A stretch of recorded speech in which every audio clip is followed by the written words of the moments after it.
So, the BRICS New Development Bank, also known as the NDB, was established in 2015 by the original BRICS countries, which, if you don't know, are Brazil, Russia, India, China, and South Africa. It was created to be an alternative or a counter to the already dominant Western financial institutions, such as the World Bank and the IMF, or the International Monetary Fund, with the goal of giving more power and influence to more up and coming economies within global finance. Now, the bank's headquarters is located in Shanghai, China. And the main purpose of the NDB is to finance development projects within the BRICS nations, as well as support other smaller emerging economies. Now, it provides financial support through loans, equity investments, and other typical financial instruments. The NDB focuses on projects that promote environmental sustainability and economic development. According to the official websites, their main focus areas include clean energy and energy efficiency, transport infrastructure, water and sanitation, digital infrastructure, environmental protection, and social infrastructure. So the NDB's ultimate goal is to support its member countries' development by funding projects that are aligned with advancing development and improving infrastructure.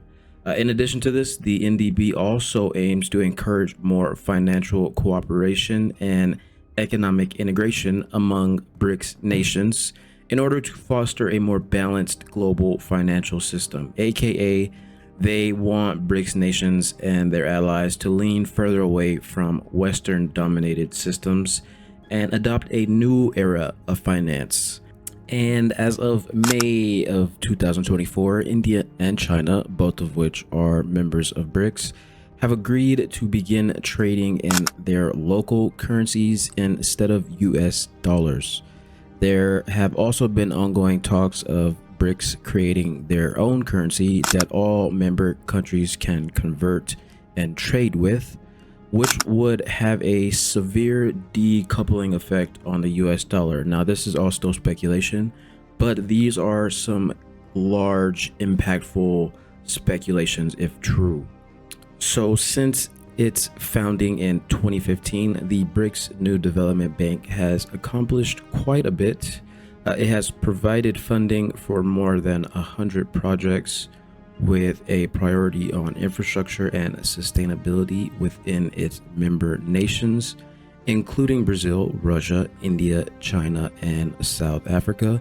Now, these projects collectively amass a total investment of around $32 billion and are spread across industries such as energy, water, urban development, and transportation.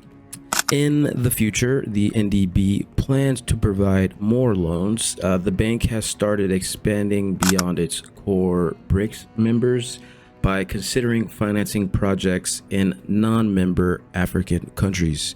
Now, in Africa, the NDB is aiming to support physical and digital infrastructure, as well as some educational initiatives. So by giving local institutions access to nearly $50 billion in financing, its expansion into Africa can potentially open up trade and investment opportunities throughout the entire continent.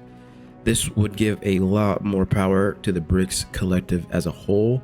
Africa is a continent that is very rich in natural resources like diamonds, cobalt, platinum, uranium, and about 30% of the world's mineral reserves, as well as some very rich agricultural land, all of which would be very much more accessible for China and the rest of the BRICS nations. The ongoing development of the NDB has the potential to significantly affect global alliances and potentially reshape the world order by changing the already dominant Western-led financial institutions. Now, as the NDB continues to expand, it is creating a new era of economic influence that is centered around more up-and-coming markets. And by providing a new source of funding that is not tied to the political and economic conditions of the West, The NDB is offering countries in Africa, Asia, and Latin America an alternative to their development choices. Now, this could lead to a realignment of alliances, with more countries gravitating towards BRICS as they seek to diversify their economic partnerships and further reduce dependency on the West. Now, if this is successful, these initiatives could reduce the influence of the US dollar in global trade and finance, which would give BRICS countries a lot more control over the entire world.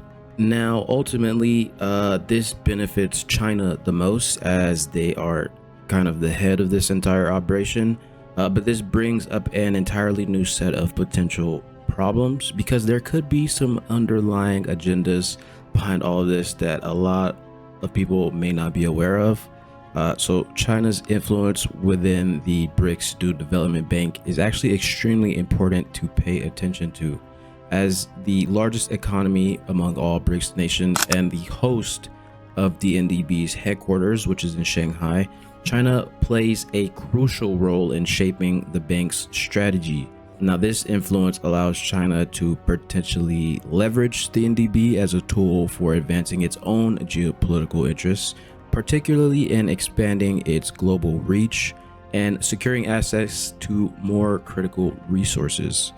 Now, one way China might leverage the NDB for geopolitical influence is by strategically directing loans and investments to countries that align with its broader Belt and Road Initiative. If you don't know what that is, I've made a video on that you can check out. This Belt and Road Initiative is China's ambitious infrastructure and investment project aimed to create a vast network of trade routes across Asia, Africa, and Europe. Now, by aligning NDB funded projects with Belt and Road Initiative goals, China can deepen its economic ties with very specific countries, which results in extending its influence there. Now, this alignment could serve hidden agendas, as countries that become heavily dependent on NDB financing may find themselves increasingly tied to China's geopolitical interess, which include more support for these Chinese policies. Furthermore, the NDB's lending practices could lead to some debt dependency, which is a scenario where borrowing countries accumulate significant amounts of debt that becomes difficult to repay, similar to how the US handles things. But this predicament has already been seen in certain Belt and Road member countries, where excessive debt levels resulting from infrastructure loans have forced these countries to give up control over assets, or perhaps accept some unfavorable terms. If similar patterns emerge with the NDB loans, some countries might find themselves in a position where they are economically and politically tied to BRICS policies due to financial dependency. This could significantly increase China's leverage on a global scale. So in essence, while the NDB presents itself as a development-focused institution, its operations could also be seen as a strategic tool for China to extend its geopolitical influence, particularly in regions where it seeks to secure more resources or political support. Kind of like what they seem to be doing in Africa right now.